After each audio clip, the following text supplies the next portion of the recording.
제가 교육전도사로 교회에서 사역을 할 때였습니다. 교회 한 권사님이 이제 80세가 되셔서 팔순 잔치를 열으셨어요. 그분이 돈이 좀 많은 분이었습니다. 그래서 팔순 잔치를 어디서 했냐면 이름만 딱 대도 알만한 서울에 있는 호텔 연회장에서 그 팔순 잔치를 열었어요. 그래서 교육자 전체를 초청해가지고 저희도 이제 참여를 했는데, 딱 이제 연회장을 딱 들어가니까 뭐 테이블하고 의자 보니까 좋게 수백 명은 앉을 수 있는 넓은 곳이어서 엄청나게 넓은 장소였습니다. 그래서 손님들이 다 이제 거기를 꽉 채우더라고요.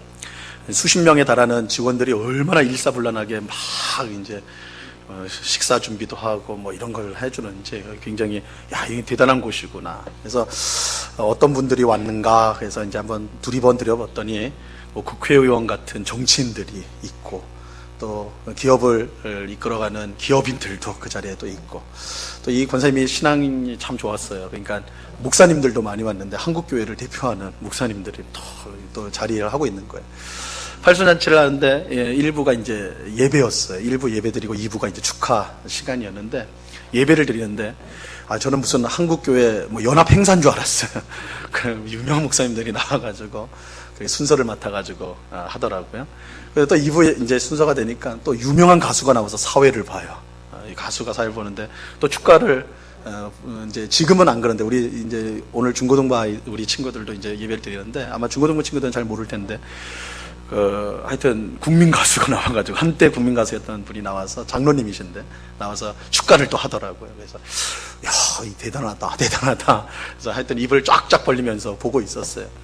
근데 뭐 흔치 않은 기회잖아요. 그래서 참 끝까지 잘 즐기고 싶었는데 항상 그런 것 같아요. 그날 교육자 중에 저만 교회에서 일이 있었어요. 그래서 밥을 서둘러 먹고 그 자리를 빠져나와야 되는데, 나오면서 한편으로 너무 아쉽더라고요. 야, 이거 언제 내가 이런 데 와보겠나, 이런 데서 식사해 보겠나 했던 그런 생각, 아쉬운 생각이 한편에 있었고, 또 한편으로는 나랑 너무 안 어울리는 거야, 이 자리가. 그래서 딱 나오는데 그렇게 마음이 시원해요. 내가 못 있을 곳에 있었던 것처럼, 딱 거기를 탈출한 것처럼 생각되니까 마음이 편안하게 돌아왔던 그런 기억이 있습니다. 여러분, 예로부터 이 식사 자리는 매우 중요한 의미를 가지고 있습니다. 우리가 생각할 때 밥 먹는 게 밥 한 끼 먹는 게 뭐 그렇게 중요한가, 이렇게 생각하는 분도 계시겠지만, 여러분, 내가 누구와 식사를 하는가에 따라서 내가 누구인지가 결정이 됩니다. 그죠? 내가 누구와 식사를 하느냐에 따라, 그 상대방에 따라서 내 수준이 결정이 돼요.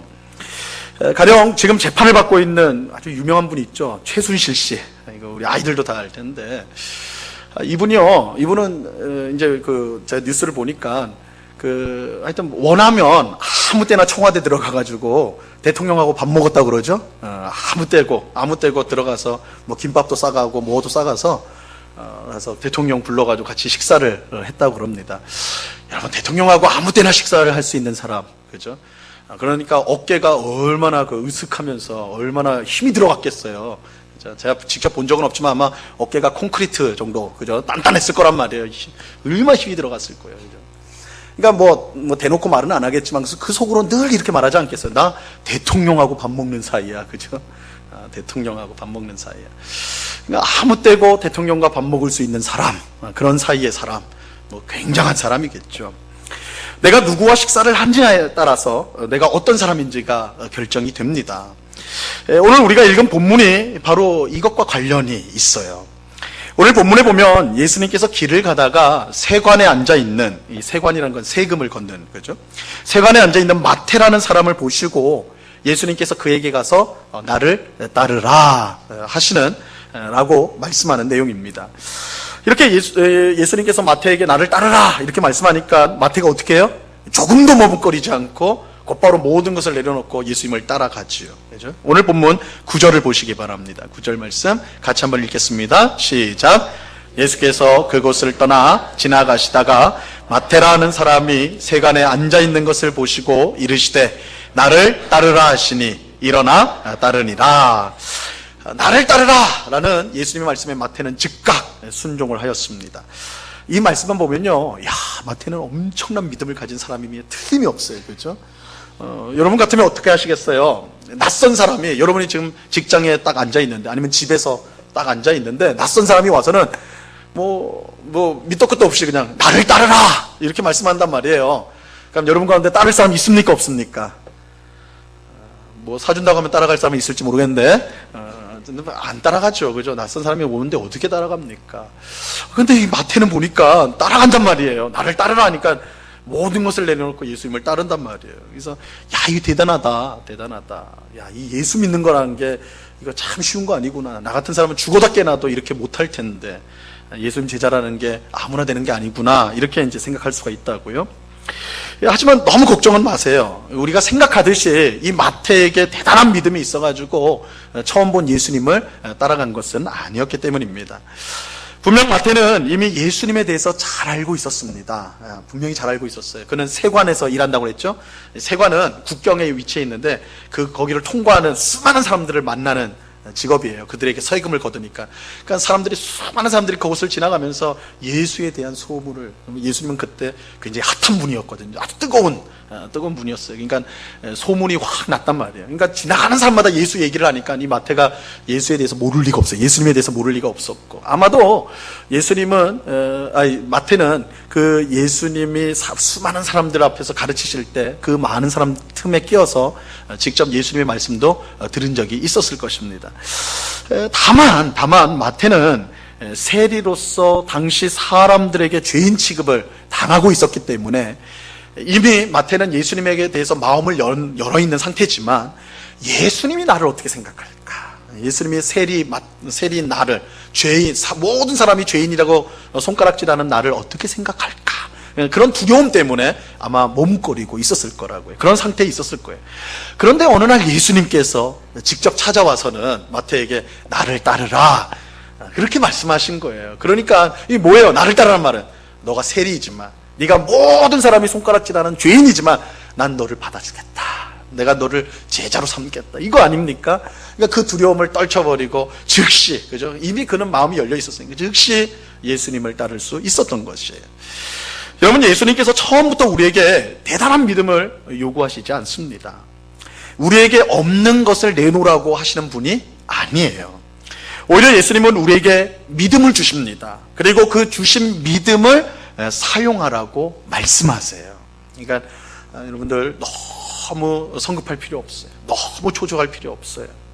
우리 가족을 위해서 기도하고 있는 많은 성도님들 계시는데 때가 있는 거예요. 무르익어야 돼요. 그죠? 마태도 점점점 연그렀을 때, 다 되어졌을 때 예수님이 그때 가서 그를 불러주신 거거든요. 예수님께서 그렇게 역사를 해주시는 것입니다.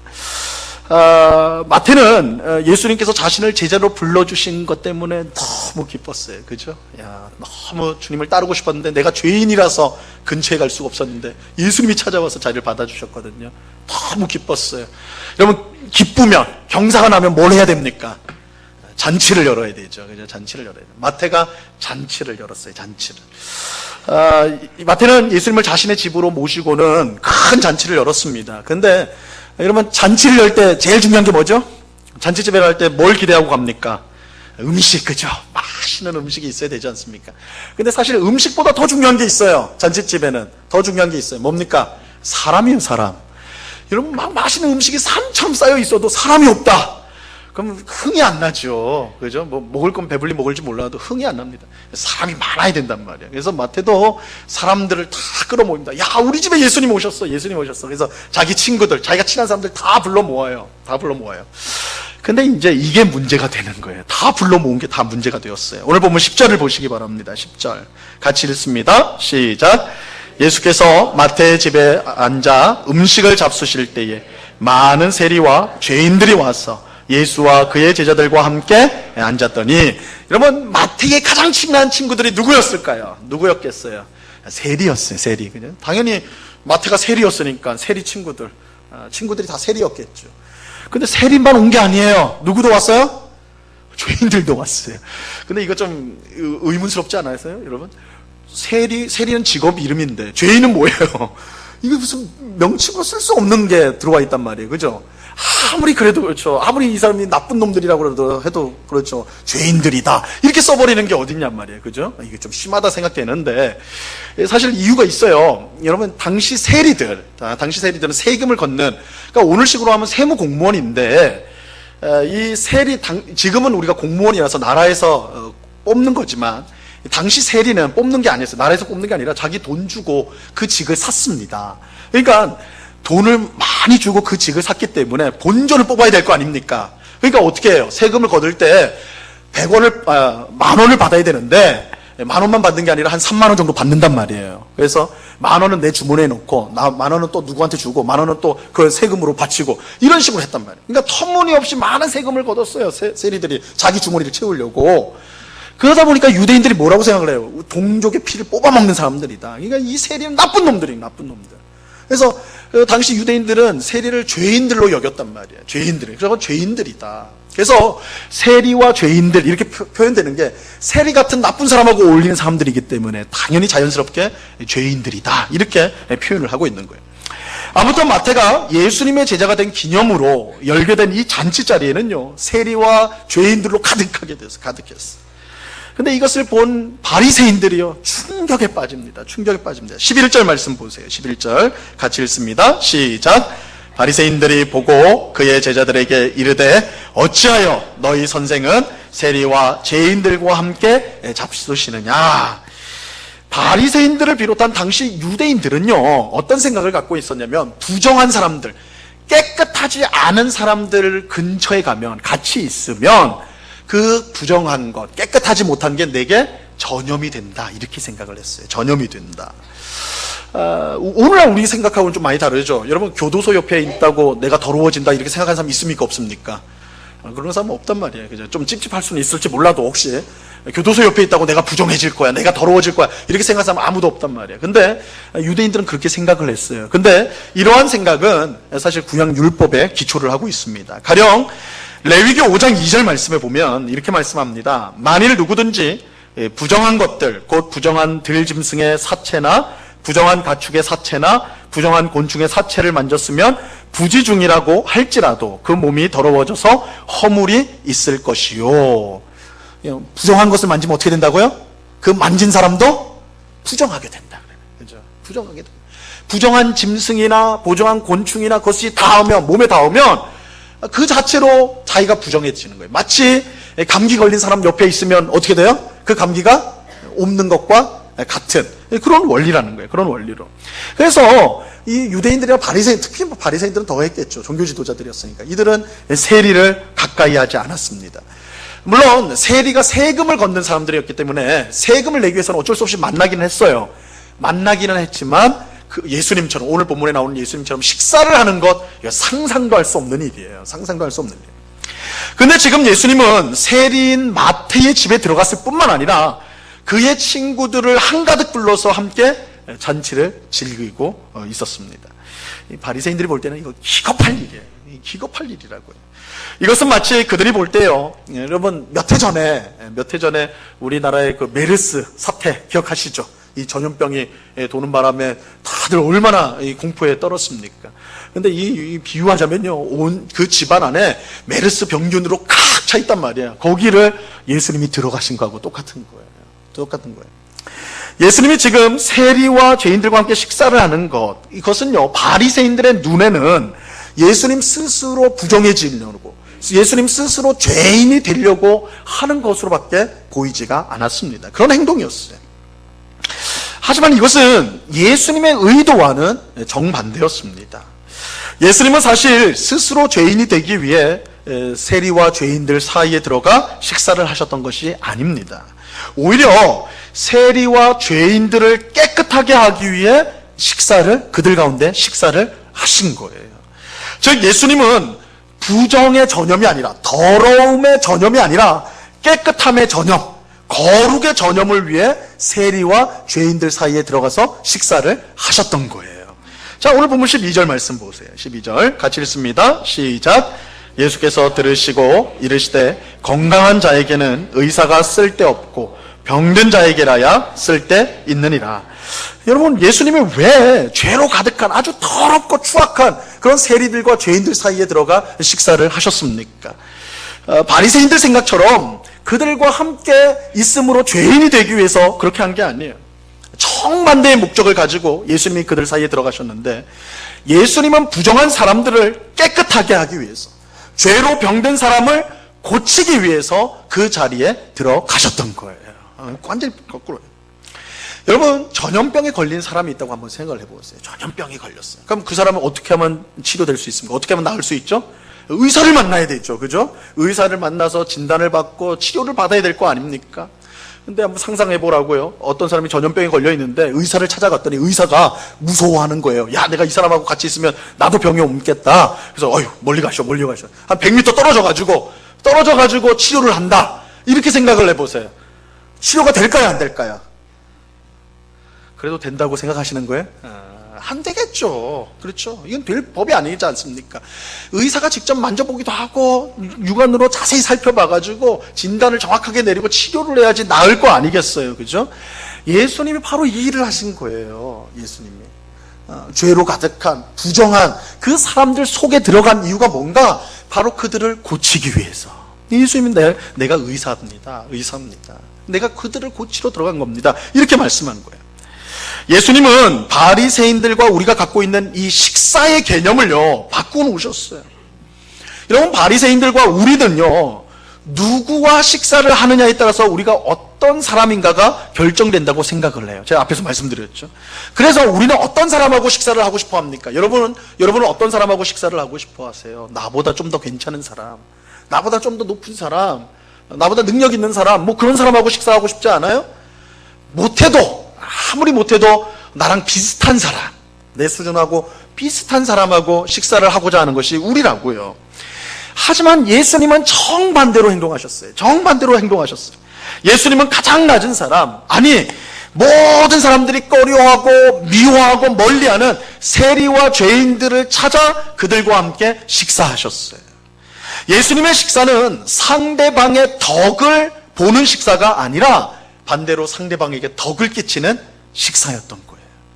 예수님은 자신에게 전혀 도움이 안 되는 사람을 기꺼이 찾아가셨어요. 그리고 그 사람들이 예수님의 덕을 보도록 하셨어요. 그들은 예수님 때문에 사람 대접을 받게 되었고, 여러분 생각해 보세요. 다 거기 고서에 모여있던 세리와 죄인들, 그 사람들 누구랑 어울리냐고요. 자기들밖에 없어요, 어울릴 사람들이.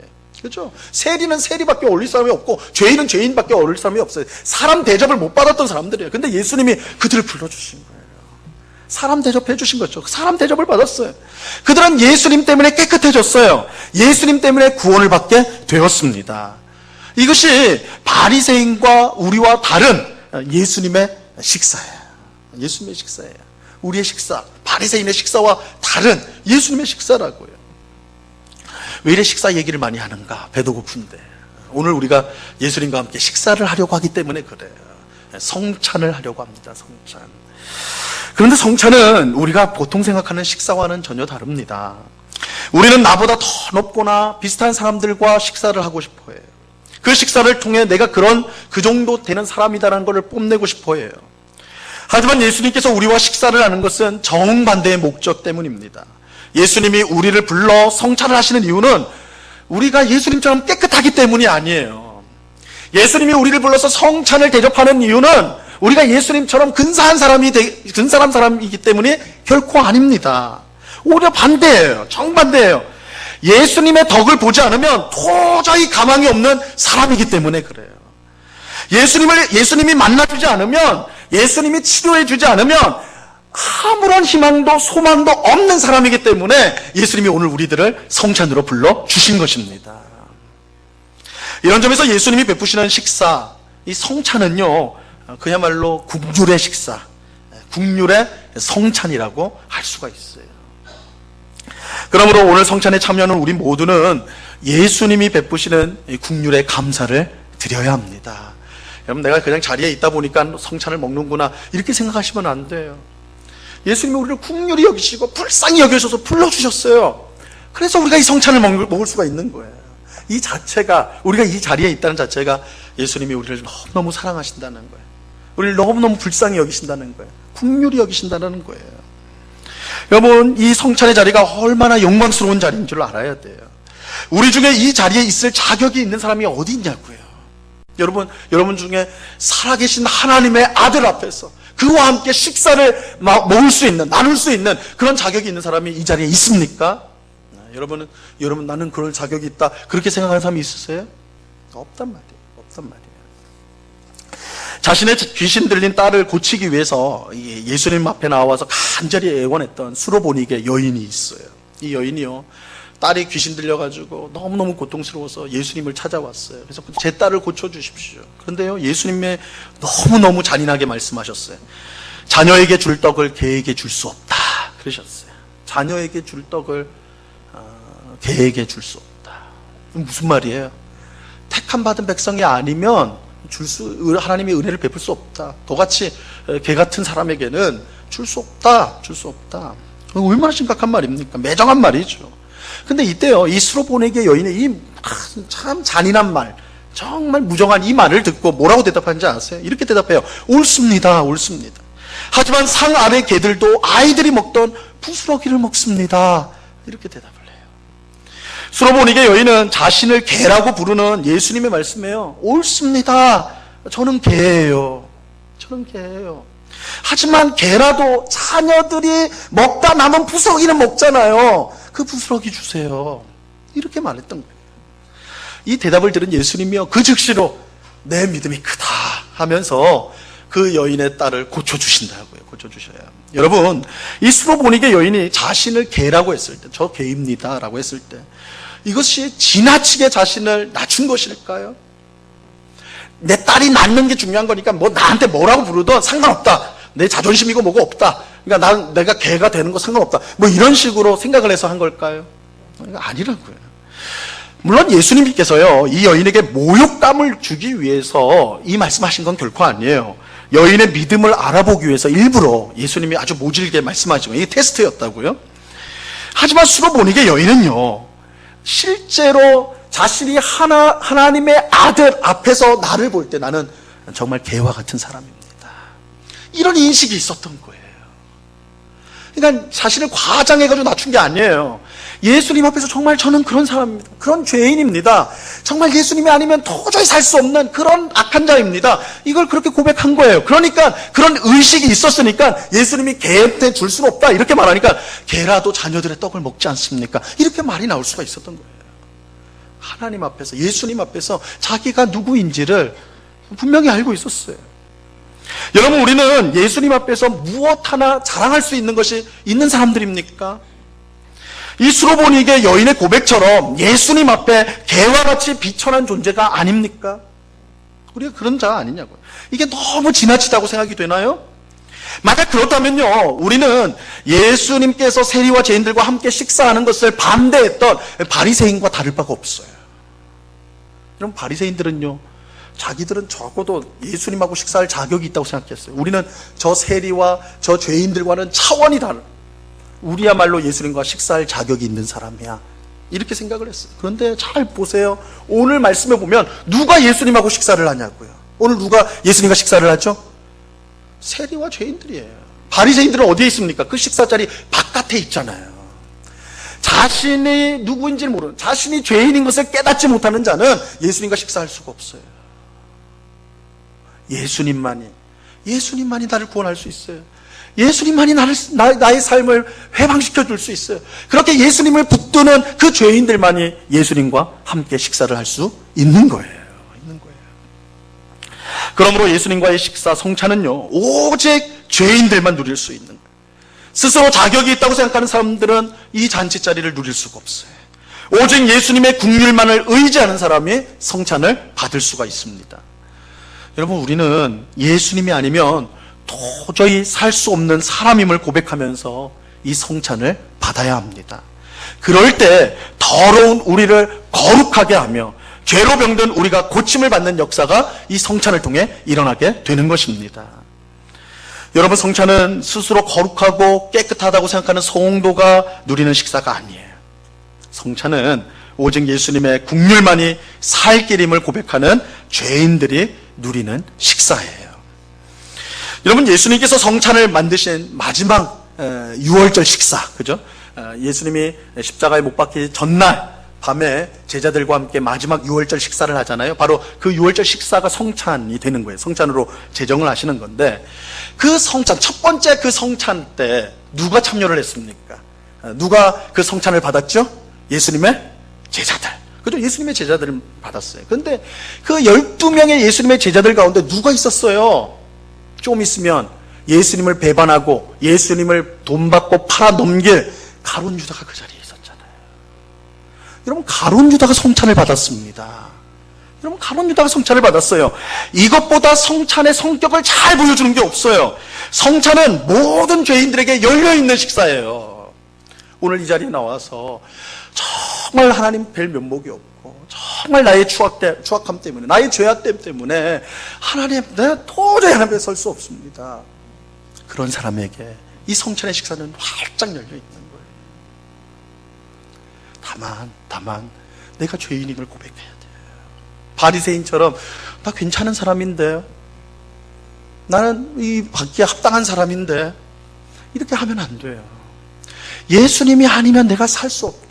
예수님이 아니면 구원받을 수 없고, 예수님이 아니면 아무것도 아니라는 것을 고백하는 그런 죄인에게 이 성찬의 자리는 넓게 열려있는 그런 잔치자리가 되는 것입니다. 성찬은 자신이 죄인임을 깊이 깨닫고 예수님만이 나를 치료하시고 구원할 수 있음을 믿는 그런 성도가 받는 식사입니다. 우리는 성찬을 통해 예수님의 긍휼을 받습니다. 예수님이 우리를 얼마나 불쌍히 여기고 우리를 얼마나 사랑하는지를 느끼게 돼요. 뿐만 아니라 그 능력의 손으로 우리를 어루만져 고쳐주시는 것을 경험하게 되는 것입니다. 오늘 우리들은 성찬식을 하게 됩니다. 이 성찬은 모든 죄인을 부르시는 예수님의 초청입니다. 스스로 의롭다고 생각하는 사람 빼고는 누구든지 올 수 있는, 누구든지 받을 수 있는 그런 은혜의 긍휼의 식사인 것입니다. 예수님은 이 성찬을 베풀면서 우리에게 이렇게 말씀하세요. 이사야서 55장 1절 말씀입니다. 우리 이 말씀 같이 한번 읽습니다. 시작. 오라 너희 모든 목마른 자들아 물로 나오라. 돈 없는 자도 오라. 너희는 와서 사 먹되 돈 없이 값 없이 와서 포도주와 젖을 사라. 예수님 뭐라고 그러세요? 모든 목마른 자들아, 돈 없는 자들아, 무슨 말이야? 자격 없는 자들아, 예수님이 아니면 도무지 소망이 없는 자들아, 다 오라, 다 오라. 그죠? 다 오라.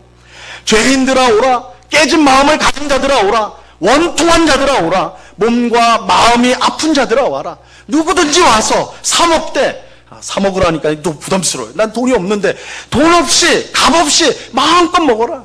배부르게 먹어라. 이게 예수님의 초청이에요. 비록 우리가 이제 성찬을 할 때 먹는 것은 조그만 떡하고 조그만 잔이지만, 여러분 이것을 먹고 마실 때에 주님이 우리의 영적으로 부어주시는 복이 얼마나 큰지를 사모하는 마음으로 받으셔야 돼요. 성찬을 받을 때 주님께서 우리 가운데 귀한 역사를 베풀어 주세요. 상한 마음을 회복시켜 주세요. 깨진 관계를 새롭게 하여 주세요. 죄로 망가진 우리의 심령, 영혼을 고쳐주세요. 우리의 몸을 고쳐주세요. 성찬을 통해 주님은 오늘 우리에게 은혜를 베풀어 주시기를 원하십니다. 그것을 기억하시고 오늘 성찬을 받으시기 바랍니다. 또한 긍휼의 식사인 이 성찬을 통해요, 우리가 결단을 해야 되는데, 이러한 긍휼을 받았으니까, 예수님이 이렇게 우리를 사랑하고 불쌍히 여겼으니까 내가 그 받은 긍휼과 사랑을 가지고 내 옆에 있는 사람을 섬기겠습니다. 내가 섬기겠습니다. 내 마음을 힘들게 하는 사람을 향해서, 도무지 마음이 맞지 않는 사람, 나를 괴롭히는 사람을 향해서 예수님이 내게 베푸신 이 큰 긍휼과 은혜를 가지고 그 사람을 사랑하겠습니다. 섬기겠습니다. 이렇게 다짐하고 고백하면요, 오늘 성찬을 베푸신 예수님께서 너무너무 기뻐하실 거예요. 너무너무 기뻐하실 거예요. 그래서 오늘 성찬을 받을 때 주님으로부터 임하는 그 놀라운 긍휼과 사랑을 우리가 풍성히 받아가지고요, 끝날 때 다짐을 해야 돼요. 내가 그 긍휼과 사랑을 나누면서 살겠습니다. 기준이 뭐예요? 나랑 맞는 사람, 내가 좋아하는 사람. 아니요. 예수님이 우리를 불러줘야 돼요. 아무 가치 없고 더럽고 부정하고 추악한 우리를 불러주셔서 사랑해 주시고 긍휼을 베풀어 주셨잖아요. 우리도 우리 기준에 볼 때 못하고 이해가 안 되고 이상하고 나를 괴롭히고 힘들게 하는 그 사람에게 받은 사랑과 은혜를 나누겠습니다. 이게 성찬을 대접받은 누린 성도의 마땅한 모습일 것입니다. 오늘 그러한 은혜가 성찬을 통해서 오늘 우리 모든 성도들에게 풍성히 임하기를 우리 주님의 이름으로 간절히 축원합니다. 기도하겠습니다. 하나님 아버지 감사합니다. 오늘 우리에게 성찬을 베풀어 주시니 감사합니다. 국률의 식사입니다. 사랑의 식사입니다. 예수님 아니고는 가망이 없는 자들, 지옥에 들어가야 마땅한 자들, 멸시와 천대를 받아야 마땅한 자들, 얼굴을 들 수도 없는 자들, 그런 자들이 우리인데 이 국률의 식사, 사랑의 식사 자리로 우리를 불러주셔서 우리를 치료하시고 구원하여 주시고 하나님 자녀 삼으시고 영광을 얻게 하여 주셨습니다. 아버지 하나님, 이 놀라운 사랑을 받는 이 성찬의 자리에 우리가 있사오니 오늘 성찬을 통하여 하나님 풍성한 은혜와 복을 내리워 주시옵소서. 그래서 우리가 새로워지게 하옵시고 고쳐지게 하옵시고 하나님의 형상을 닮은 복된 사람 되게 하여 주시옵소서. 받은 사랑과 긍휼을 가지고 우리 옆에 있는 성도들, 우리 옆에 있는 가족들, 이웃들을 사랑하고 섬기는 우리가 되기를 원합니다. 우리 안에 머물지 않게 하시고 우리를 통하여 주의 사랑과 긍휼이 흘러 넘치도록, 그래서 우리 교회가 또한 우리 가정이, 우리의 일터가 하나님의 사랑과 긍휼로 풍성한 곳이 되게 하여 주시옵소서. 귀한 은혜 주신 주님 감사와 찬양을 올려드리오며 예수 그리스도 이름으로 기도드리옵나이다. 아멘.